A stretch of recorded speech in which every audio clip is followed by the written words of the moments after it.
19h à Cotonou, 18h en temps universel. Bonsoir et bienvenue dans ce journal. La 4e édition du grand concours de dictée pour tous a pris fin ce mercredi à l'école primaire publique de Fifatin à Cotonou avec la remise de kits scolaires, de certificats d'excellence et de médailles aux lauréats. On en parle dans cette édition. À suivre en page magazine, un coup de projecteur sur le port extravagant des perles chez les jeunes filles, une tendance qui prend de l'ampleur de nos jours.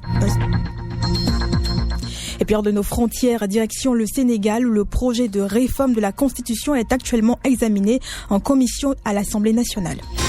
Radio Cotonou, le journal. Bienvenue à tous. Je le disais en titre, la 4e édition du grand concours de dictée pour tous a connu son épilogue ce mercredi 24 juin 2026 à l'école primaire publique de Fifatin dans le 3e arrondissement de Cotonou. Cette compétition a réuni des apprenants du primaire, du secondaire ainsi que des adultes autour de l'exercice de la dictée dans le but de promouvoir la maîtrise de la langue française et l'excellence académique. À l'initiative de cette activité, la directrice de l'établissement, Madame Gisèle Nouchobé, lors de la cérémonie de clôture et de remise de prix, elle a salué l'engagement des participants et l'accompagnement des différents partenaires. Nous l'écoutons dans un extrait de son allocution. En insistant ce concours, notre objectif était simple mais ambitieux. Redonner le goût des mots, redécouvrir le plaisir de la lecture et de l'écriture et prouver que la maîtrise de la langue n'est pas une contrainte mais une force. La dictée est souvent perçue comme un exercice rigoureux et elle, en réalité, une formidable clé pour ouvrir les portes du savoir et de la communication. Ce concours a été une aventure inclusive car elle regroupe les apprenants malvoyants et c'est ce qui, en fait la beauté. Nous avons voulu rassembler au-delà des âges et des générations autour d'un défi commun. Présent à cette cérémonie, le chef du 4e arrondissement de Cotonou, Saliou Adedjouma, a encouragé cette initiative qu'il juge bénéfique pour la promotion de l'excellence en milieu scolaire. Il est au micro de Toussé Adonkon. En notre temps, dès que vous venez le lundi matin, c'est d'abord dicté. Et ça chauffait. Continuez comme ça. Seul le Seigneur peut vous le rendre sortir. Nous, on peut rien. On peut que prier pour que les enseignants puissent avoir une longue vie et que chacun écrive un livre. Parce que dans leur domaine, chacun est ce qu'il est. C'est la nostalgie des dictées. Jusqu'à ce que je revienne ici, je ne sais pas qui s'agit de ça, mais c'est une très très bonne idée. Et je crois que la prochaine fois, nous allons nous associer à vous pour que cela soit une grande fête, non seulement dans Apapa, mais aussi dans tout le Bénin entier. Aux récipiendaires, je vous dis bravo, félicitations, lisez beaucoup. Notons que les meilleurs candidats de cette 4e édition sont repartis avec des kits scolaires, des certificats d'excellence et des médailles d'or en récompense de leur performance. 19h passées de 3 minutes, ce journal se poursuit. La correction des épreuves de l'examen d'études du premier cycle à BEPC session de juin 2026 a démarré ce lundi 22 juin 2026 au collège d'enseignement général Saint-Rita dans le 8e arrondissement, le seul centre de correction du département du Littoral. Voici ce que nous disait Fleur Lawani Roussungbo, elle est la chef centre. Madame la directrice départementale, en la personne de Sena Fleur Gojo, avec tout son staff et ses chefs services, sont passés pour s'entretenir avec les présidents de sous-commission pour leur donner les instructions utiles pour conduire bien ces activités-là. À leur tour, les présidents de commission sont repartis dans les salles et ont procédé à l'appel à l'identité des correcteurs et à la lecture des corrigés types. Il s'en est suivi un débat et chaque correcteur sait à quoi s'en tenir pour bien la poser et bien apprécier les copies. Les correcteurs ont leur annexe des contrôleurs et les contrôleurs sont en mesure de dire si oui ou non ces notes apposées sont validées. Démarrer à 7h. Dans la journée, on finit autour de 17h ou 16h30 et ça va durer jusqu'à jeudi soir. La chef centre Fleur Lawani Roussungbo parle également du nouveau critère de sélection des correcteurs au micro de Toussé Adonkon. Il y a le critère d'ancienneté, le critère d'avoir gardé une classe d'examen, c'est-à-dire la classe de 3e, le critère d'avoir bien accompli sa tâche avec professionnalisme au cours de l'année. Et les CP et inspecteurs y ont veillé. Ne vient pas à la correction qu'il veut parce que c'est vraiment sensible. Il s'agit du sort des candidats. Et ce journal se poursuit. Une brève dans cette édition. Le partenariat militaire entre le Bénin et la France a franchi une nouvelle étape. Ce mardi 23 juin, le 1er bataillon du général et le CPADD, centre de perfectionnement aux actions post-conflictuelles de déminage et de dépollution, ont reçu un important lot d'équipements destinés à renforcer la lutte contre les engins explosifs improvisés. La cérémonie officielle de remise s'est déroulée au CPADD, colonel Jean Kouagou Umpina, sous la présidence du chef d'état-major général des forces armées béninoises, représenté par le colonel Gilbert Locitodé. Je le disais en titre, le port sauvage des perles chez les jeunes filles gagne du terrain et alimente les discussions dans les écoles, les familles et sur les réseaux sociaux. Symbole d'élégance pour les unes, sujet de préoccupation pour les autres, cette pratique soulève plusieurs interrogations. Dans cette édition, nous vous proposons une immersion au cœur de ce phénomène. C'est à travers ce magazine que nous propose Samson Oké. Manière excessive, désordonnée ou inappropriée de porter les pelles, souvent sans tenir compte de leurs valeurs culturelles, éducatives ou traditionnelles. C'est le port sauvage des perles, une tendance où les pelles sont davantage utilisées comme objet de séduction, de mode ou d'exposition du corps. Entre tradition, mode et dérive, les avis restent partagés. C'est un signe de séduction depuis le temps de nos moments. Aujourd'hui, c'est un peu extravagant par notre génération. Le problème ne vient pas des pelles, mais plutôt de la manière dont elles sont portées et l'intention derrière. Tu peux porter pelle et personne ne saura. Parce que si tu as porté un calistrip bien bon et qui peut quand même couvrir ce que tu as porté comme pelle, et là, personne ne sait ce que tu as porté, là c'est bien. Nous aujourd'hui on exagère. Oui, je dis non parce que moi je suis dans cette génération, mais c'est vraiment mal vu par la population. Selon Elodie Sosa, spécialiste dans la fabrication des perles, les pelles représentent à l'origine un symbole de féminité et de culture, mais leur usage excessif, amplifié par les réseaux sociaux, expose parfois les jeunes filles à des comportements inadaptés, colorés, de lourdes conséquences. Ces pelles que vous portez sauvagement, peut-être sans arrière-pensée, mais au dehors, ça peut créer trop de dégâts.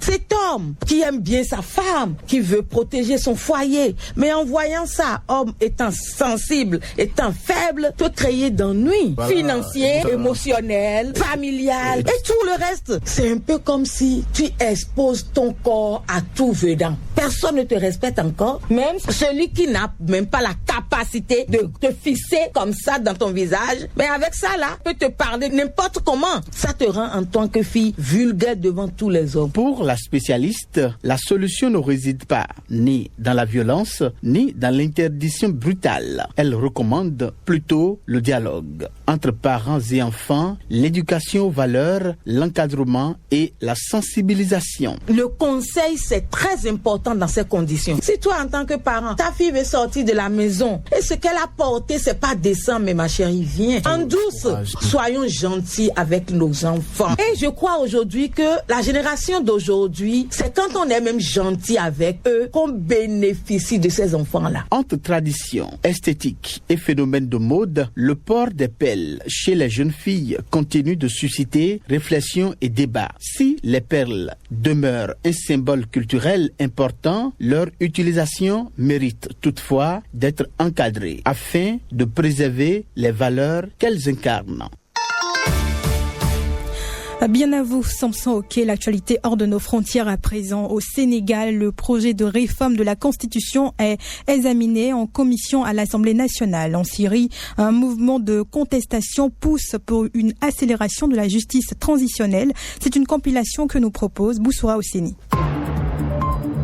Au Sénégal, une proposition de réforme de la Constitution est examinée à partir d'aujourd'hui en commission par les députés du pouvoir et de l'opposition. L'objectif est de proposer d'éventuels amendements avant que le texte ne soit soumis à l'adoption lundi prochain à l'ensemble des députés. Mais déjà, des voix s'inquiètent de potentielles différences entre la proposition de réforme faite par la présidence en avril dernier et celle présentée par les députés du PASTEF.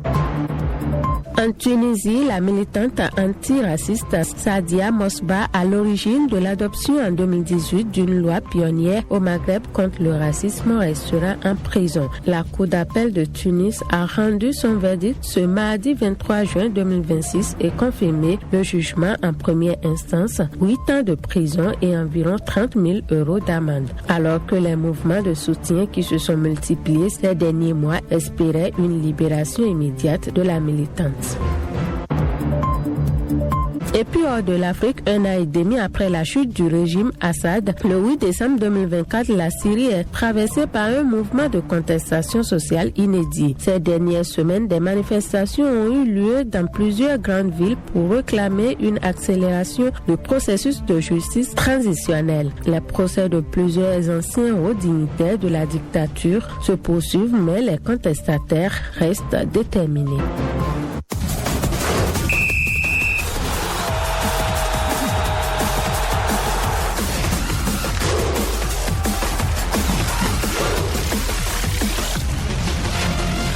Le championnat du monde du beach handball a démarré en Croatie depuis ce 23 juin 2026 sans les Amazones beach handballeuses. Sacrées championnes d'Afrique et uniques représentantes du continent, les Béninoises sont privées de visa malgré les démarches concertées menées par les responsables de la Fédération béninoise de handball, du ministère des Sports et de l'Engagement civique et du ministère des Affaires étrangères. Une situation confuse décriée par les journalistes et reporters sportifs.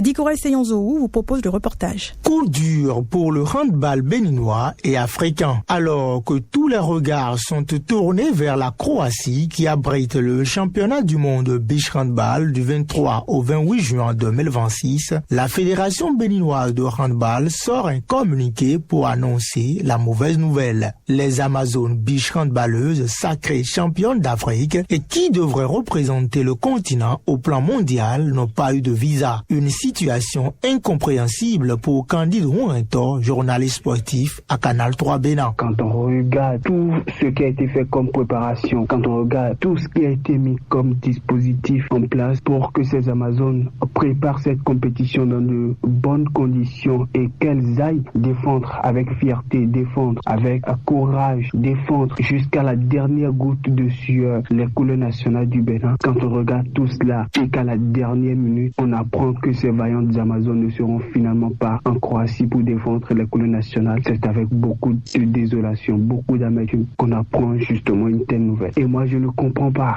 Je ne comprends pas cette mascarade-là. C'est une aberration. Inès Colom-Moussou de E-Télé pense que cette décision des autorités croates porte entorse au rayonnement du handball africain. Cette absence donc ne résulte ni d'un manque d'anticipation ni d'une négligence de la délégation. Donc moi je dirais au-delà de la déception, c'est un rêve qui se brise pour ces joueuses qui ont consacré des mois, je dis bien des mois de travail, d'efforts et de sacrifices à cette échéance-là. C'est également un coup dur pour le rayonnement du sport béninois, du handball béninois et pour la représentation du handball africain au plus haut niveau. Dianique Possou, présentateur sportif à TVC, accuse la Fédération internationale de handball. Si aujourd'hui on se retrouve confronté encore à ce même problème de visa, c'est qu'il y a un sérieux problème. Je me demande comment les instances internationales au niveau du sport, comment ils arrivent à négocier avec ces pays autres, parce que c'est inimaginable de se retrouver dans ces genres de conditions. Parce que moi, c'est pourquoi moi j'attaque d'abord ces instances-là